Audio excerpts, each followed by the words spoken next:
Hello student, स्वागत है आप सभी का मेरे YouTube चैनल पे। तो आज लेकर आया हूं मैं क्लास 10 के लिए एनसीईआरटी मैथ्स से चैप्टर 4 से एक्सरसाइज 4.4, जिस टॉपिक का नाम है विविध कर, यानी कि इंग्लिश में कहूंगा तो डिस्क्रिमिनेट। तो आज का वीडियो क्लास 10 के बच्चों के लिए है। क्या होता है, कैसे यूज होता है, कैसे करना है, पूरा डिटेल में समझेंगे और एक्सरसाइज 4.4 को भी हम कंप्लीट करेंगे। तो चलिए वीडियो को शुरू करते हैं। सबसे पहले समझाते हैं कि डिस्क्रिमिनेट इंग्लिश में कहा जाता है, जैसा हिंदी में विविध कर जिसे कहा जाता है, वो होता क्या है। डिस्क्रिमिनेंट आपके सामने ये फॉर्मूला है, d बराबर b स्क्वायर माइनस 4ac। इसे इंग्लिश में डिस्क्रिमिनेंट कहा जाता है और हिंदी में इसे कहा जाता है विविध कर। ठीक है, अगर आपने टॉपिक देखा होगा तो आपको समझ में आ जाएगा। एक्सरसाइज 4.4 ओपन कर लीजिएगा और ये सूत्र कैसे, ये सूत्र है, पहले तो ये सूत्र है d बराबर b स्क्वायर माइनस 4ac। मैं आपको ये सिखाऊंगा कि विविध कर का इस सूत्र को आप कैसे इस्तेमाल करेंगे, कैसे लगाएंगे और कैसे तरीके से आप समझकर आसानी से कर पाएंगे। सबसे पहले मैं आपको बता दूं कि ये फॉर्मूला कितनी जगह इस्तेमाल होता है। तो ये फॉर्मूला 3 कंडीशन में इस्तेमाल होता है, क्योंकि इसमें 3 कंडीशन है। एक्सरसाइज पूरी पढ़ना है आपको, अगर पूरी समझना है तो वीडियो को एंड तक पूरा देखना पड़ेगा, तभी आपको समझ में आएगा कि इस एक्सरसाइज को आप पूरा तो कर लेंगे, लेकिन विविध कर के सूत्र को कैसे कब कहां इस्तेमाल करके समझेंगे। इसलिए वीडियो को आप एंड तक पूरा देखते रहिए। ठीक है, अब मैं वीडियो को शुरू करूंगा। सबसे पहले इसमें 3 तरीके हैं इस सूत्र के इस्तेमाल के, तो एक एक तरीके से मैं शुरू करूंगा। सबसे तरीका मैं लेता हूं, सबसे पहला तरीका। तो पहला तरीका आपको कैसे इस्तेमाल करना है, देखिए। पहला आपसे क्वेश्चन में सीधे सीधे अगर बोला, देखिए मैं सबसे पहले आपके सामने एक इक्वेशन दूंगा, 3x square minus 2x plus 1/3 बराबर 0। ये 4.4 का एग्जाम्पल मैंने आपको लिया है समझाने के लिए, ठीक है ना।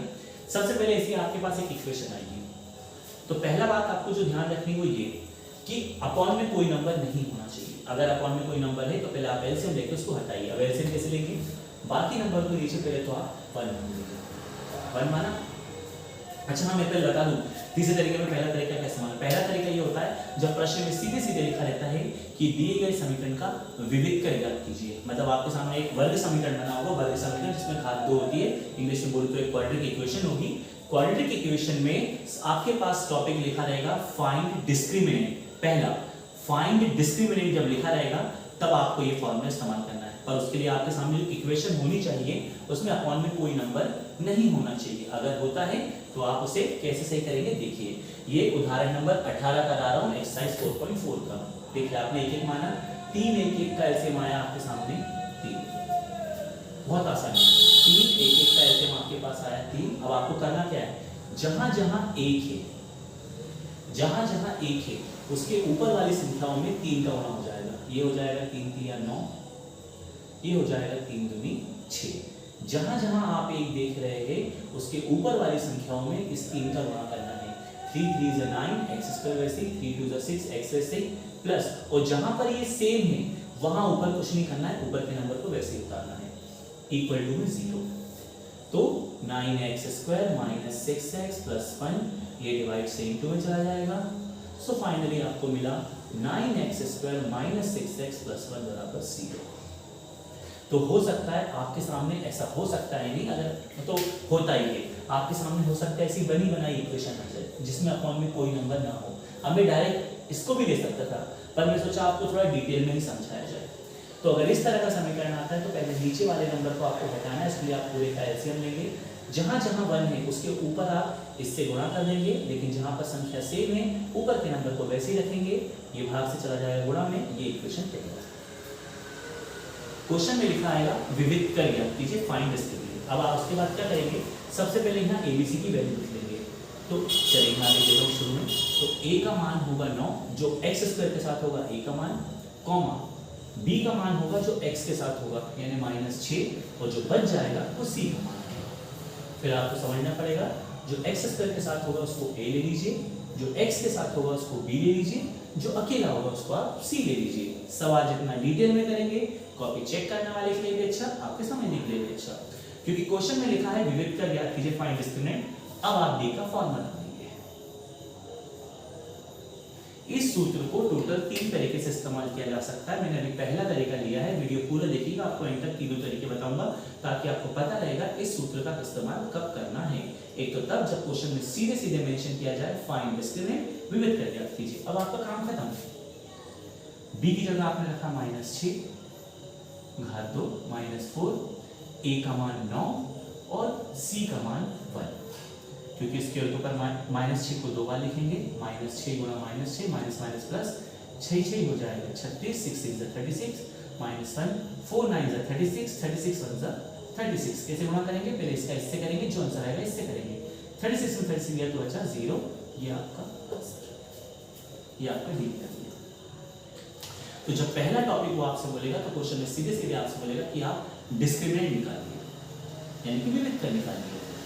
तो आपके सामने वैसे बड़ी बड़ा इक्वेशन ऐसी भी आ सकती है, और अगर ऐसी आई तो पहले आपको ऐसे हमने कैसी बनानी पड़ेगी, ए बी सी का मान लेना पड़ेगा, डी करके फॉर्मूला लगाना पड़ेगा, डी मतलब होता है डिस्क्रिमिनेंट, और फिर ये सूत्र में आपको मान रख देना है, बाकी सॉल्यूशन आपके सामने। सिंपल एंड सरल, कोई टेंशन नहीं, कोई परेशानी नहीं। तो मेरे को लगता है एक क्वेश्चन ही काफी आपको ये समझाने के लिए कि जब विविध कराएगा तो आप कैसे करेंगे। आपको डायरेक्ट भी मिल सकता है, आपको ऐसे भी मिल सकता है। तो पहला जहां पर ये इस्तेमाल होता है उसका नाम है, जब क्वेश्चन में लिखा आता है विविध कर याद कीजिए डिस्क्रिमिनेंट, जो मैंने आपके सामने समझा दिया। अब दूसरा, कब आपको डी का फॉर्मूला एक और बार इस्तेमाल करना है उसको देखते हैं। दूसरा, अब आप 4.4 में जब पहला क्वेश्चन लिखेंगे तो वहां पर लिखा रहेगा कि दिए गए समीकरणों की, दिए गए मूलों की, मूल लिखा होगा। मैं आपको एक चीज करना था, मूल बोले समीकरण बोले बात एक ही होता है, मूल का मतलब भी एक्स वाई जेड ही होता है। तो हिंदी में लिखा होगा कि दिए गए वर्ग समीकरण के मूल की प्रकृति ज्ञात करनी, प्रकृति। इंग्लिश में जब आप पढ़ेंगे तो आपके सामने लिखा होगा find the nature of quadratic equation. कहने का मतलब है क्वाड्रेटिक इक्वेशन मतलब वर्ग समीकरण। सबसे पहले मतलब वो आपको एक इक्वेशन देंगे। ये मैंने फर्स्ट क्वेश्चन लिया, फर्स्ट क्वेश्चन लिया 2x² - 3x + 5 = 0। तो कहने का मतलब है वो आपको एक वर्ग समीकरण देंगे, जिसको अपन इंग्लिश में बोलते हैं क्वाड्रेटिक इक्वेशन।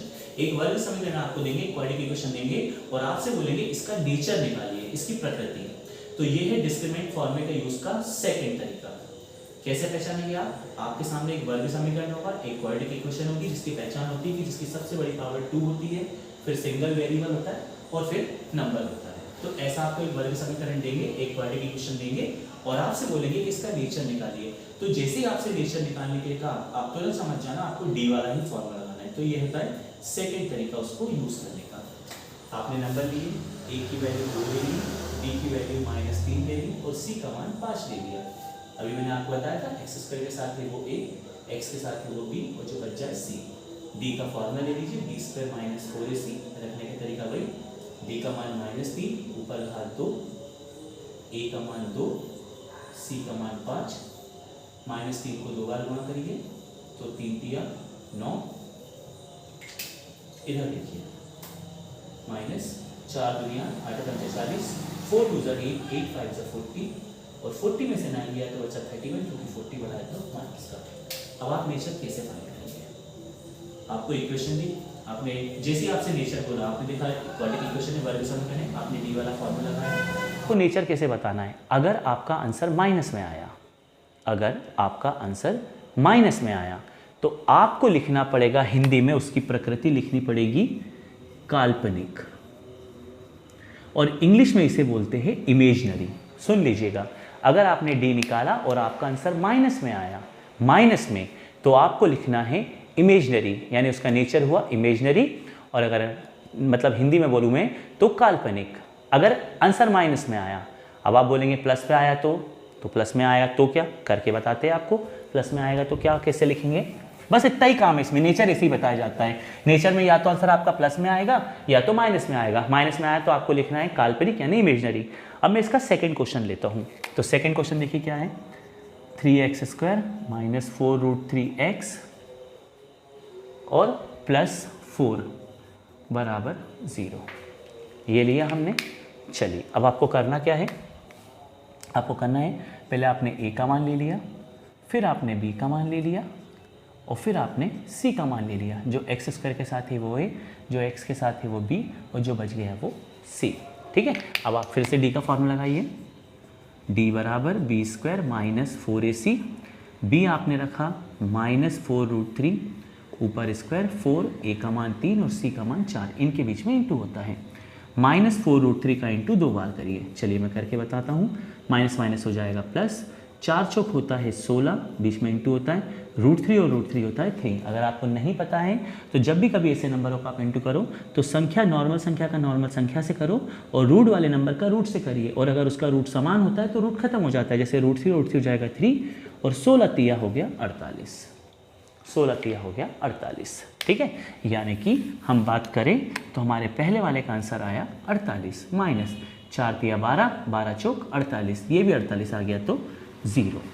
यहाँ आपको एक बात समझनी होगी, आपसे जब बोला गया कि भाई नेचर निकालो यानी कि प्रकृति निकालो, जब आप नेचर निकाल रहे हैं, अगर आपने नेचर निकाला और आपका आंसर प्लस में आया तो आंसर को, हाँ पहले तो सॉरी माइनस में आया तो आप लिखेंगे काल्पनिक यानी इमेजिनरी।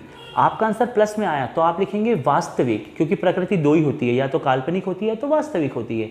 इंग्लिश में अगर मैं बोलूँ तो या तो इमेजिनरी होती है या तो रियल होती है, रियल। तो अगर नेगेटिव आ रहा है तो इमेजिनरी, पॉजिटिव आ रहा है तो रियल। अगर आपका आंसर प्लस में आ रहा है तो वास्तविक, अगर आपका आंसर माइनस में आ रहा है तो काल्पनिक। लेकिन अगर आपका आंसर 0 आ जाए तो 0 में आपको लिखना है वास्तविक, एक सेकंड गलत लिख दिया, हिंदी में थोड़ा सा हाथ, वास्तविक और समान। तो इंग्लिश में अगर आपका आंसर 0 आया तो इसके दो नाम होते हैं, वास्तविक और समान।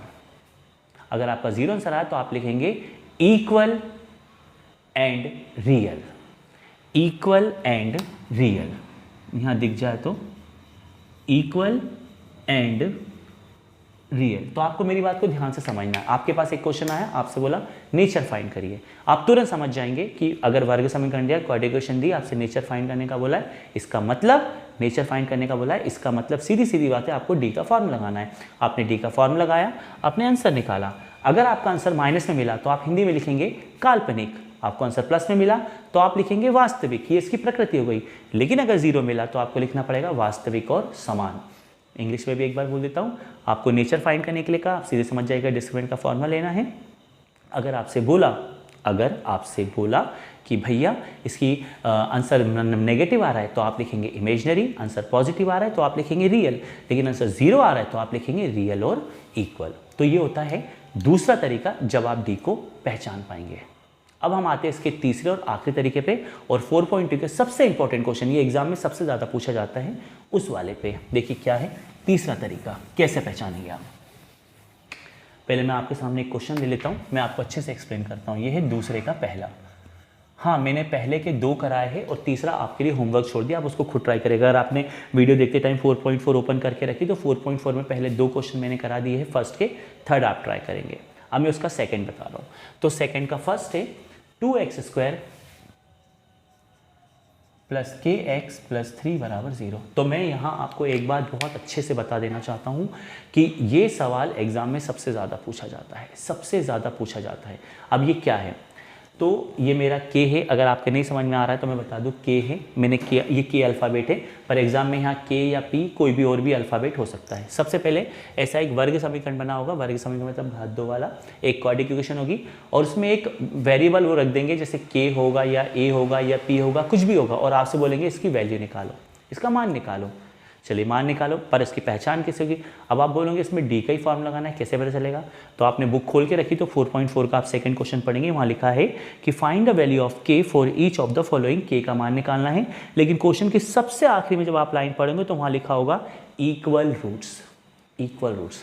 अब हिंदी में अगर मैं बात करूं, आप 4.4 का सेकंड क्वेश्चन ओपन कर करिए, वहाँ लिखा कि दिए गए वर्ग समीकरण में k का मान ज्ञात करिए। इससे आपको कहीं समझ में नहीं आ रहा है कि d का फॉर्म लगाना है, लेकिन पूरे क्वेश्चन के जब आप एंड में पढ़ेंगे तो वहाँ पर एक शब्द लिखा होगा मूल समान, जिसके मूल समान हो, यानी कि इक्वल रूट्स। तो बस डियर स्टूडेंट्स, ये एक वर्ड काफ़ी है। अगर आपके पास किसी चीज़ की ऐसा एक क्वाड्रेटिक इक्वेशन दे दी, ऐसा वर्ग समीकरण दे दिया, और उस सवाल में कहीं भी जब आप पूरा सवाल पढ़ रहे हो और वहाँ पे इक्वल रूट्स लिखा गया, मूल समान लिखा गया, आपको कुछ नहीं सोचना और आपको सीधे आपको डी वाला फॉर्मूला लगा देना है। पहले तो आप ए लिख लीजिए, ए आपके पास 2 हुआ, बी जो एक्स के साथ है फिर वो चाहे कुछ भी हो के, और सी का मान 3। मैं यहाँ आपको बता दूँ जो एक्स स्क्वायर के साथ है वो ए, जो एक्स के साथ है फिर चाहे वो कुछ भी हो वो बी, और जो बचेगा वो सी, और आप सीधे डी वाला फॉर्मूला। यहाँ पर कैसे पहचाने, क्योंकि जब किसी चीज़ की वैल्यू निकालने के लिए आएगा, मान निकालने के लिए कहेगा, तो पूरे क्वेश्चन में आपको कहीं ना कहीं अगर इक्वल रूट्स लिखा दिख जाए, और मैं ये सिर्फ 10वीं में नहीं कह रहा हूँ, ये सवाल 11वीं में भी पूछे जाते हैं, अगर आपने करोगे तो आप 12वीं में भी आपसे पूछे जाते हैं इसके नेचर फाइंड करने वाले क्वेश्चन। तो इक्वल रूट्स अगर आपने कहीं पढ़ लिया, इक्वल रूट्स मूल समान, तो आप समझ जाना आपको डी का फॉर्मूला लगाना है।